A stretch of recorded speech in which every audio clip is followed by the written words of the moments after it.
Praise the lord అండి.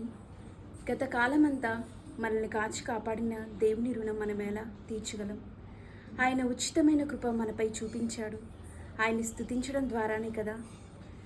గత కాలమంతా నీ నీడలోన దాచావు దేవా, వందనం.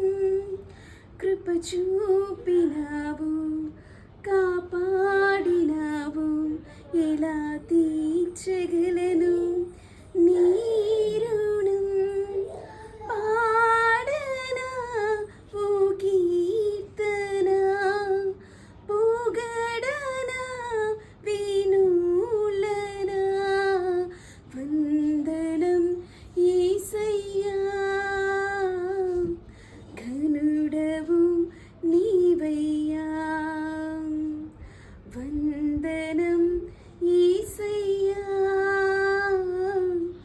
ఘనుడవు నీవయ్యా.